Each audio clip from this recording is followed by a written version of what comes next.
I come across um, lots of issues that get me thinking what is going on with United States. What is what is the truth? What should be the truth?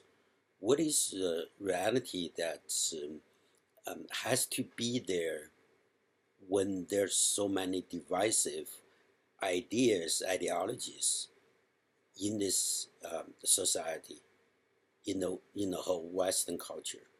What is the true nature of the reality being out there? Okay, the first point is about the Obama administration. It's a symbol of um,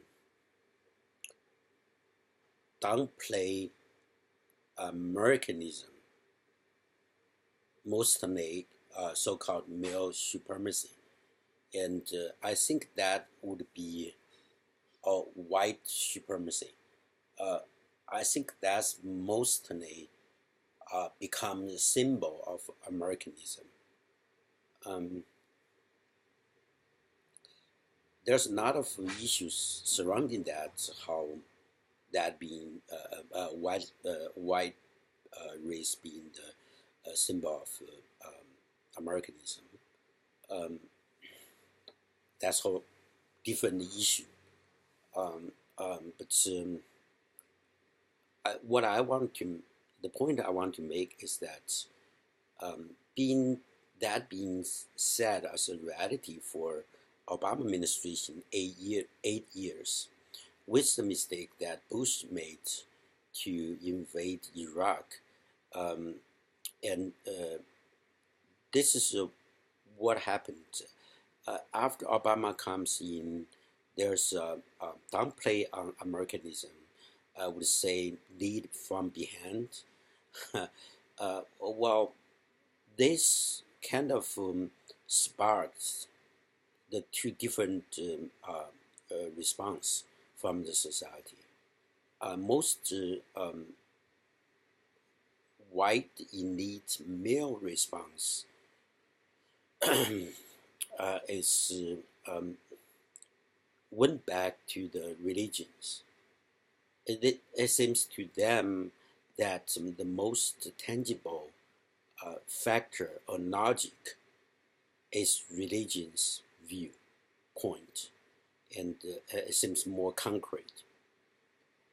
Another group of people went after racism, misogyny, or sexism, and that's why when I came back, I found this such a chaos when you get into the society. It seems that there's a more they're just full of radicalism, and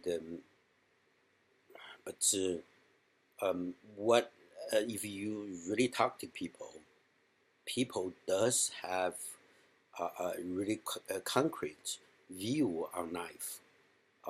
As some people, most local people, is actually um, hold a viewpoint between religions and mostly Christian and radicalism. They would agree with some aspect of the radicalism. Well, yeah, if you have Americanism, that's for sure. There's in a certain extent there's a racism and sexism in in the uh, in the society in American, especially when you have 20%. Well, if you look at the world, you have 20% of a male race, which is a little bit higher than black race or African American African race.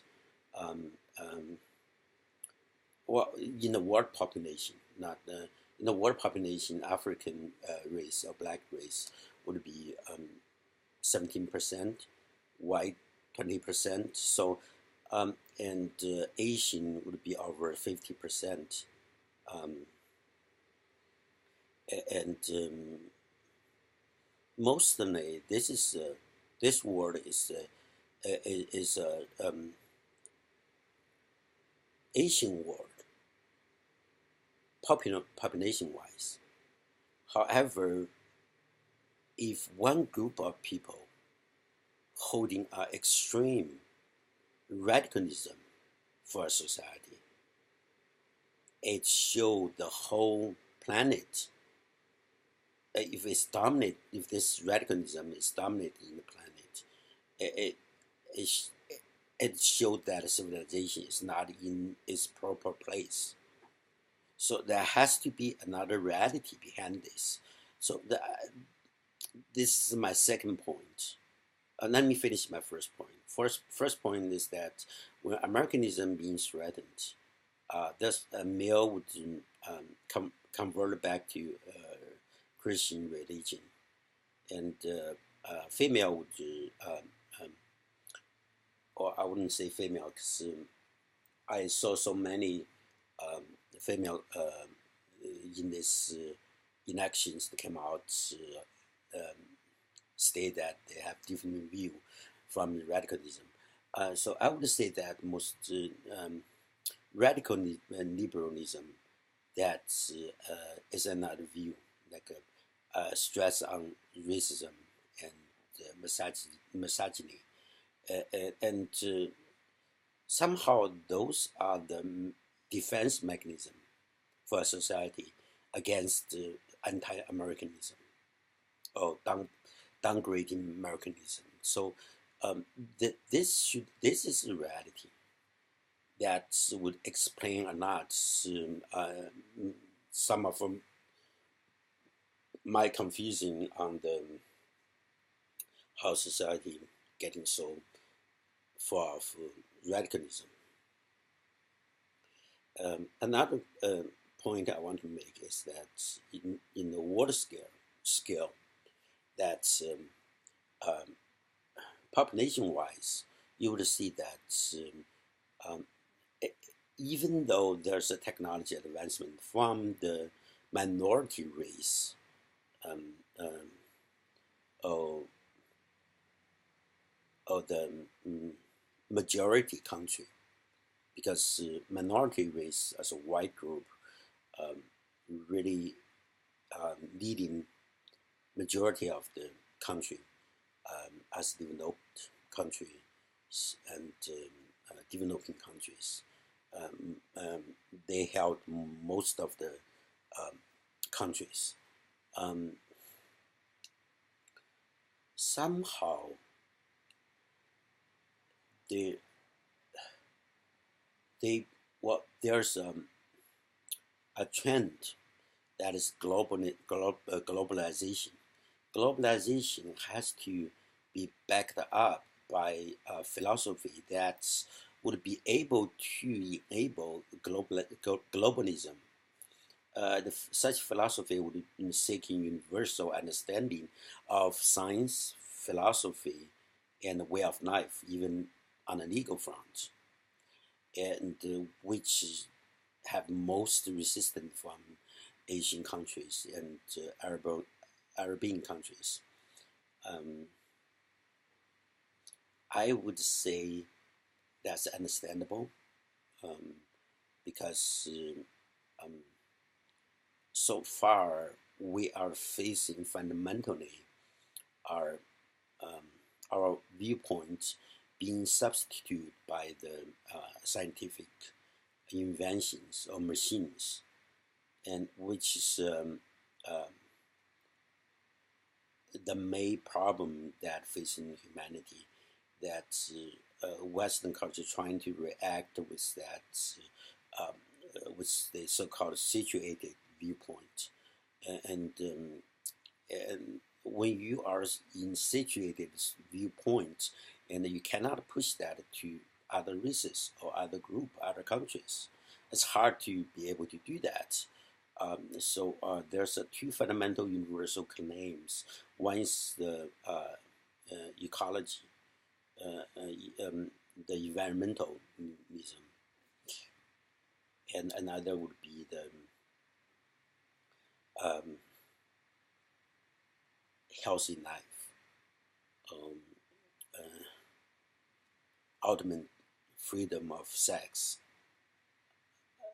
All this trying to be universal somehow.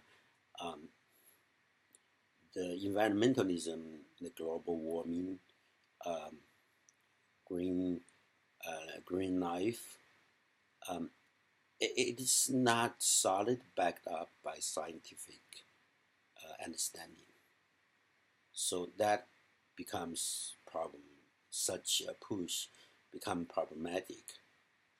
It becomes a reality that Western culture at this point, finally, at least from the United States, find that it is not practical to push it forward. And most of the European countries still want to push this forward. And by doing so, it's hardly it's hardly would be a victory for humanity, because this would be a more support for the communist party in China, and it would solidify the status quo of China's political system, and it would rob of the Chinese people's ability to progress into a more open society.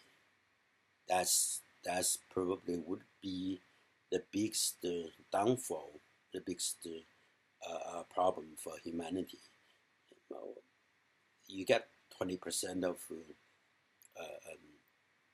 human race in China, and which has a big shot on the more open political system.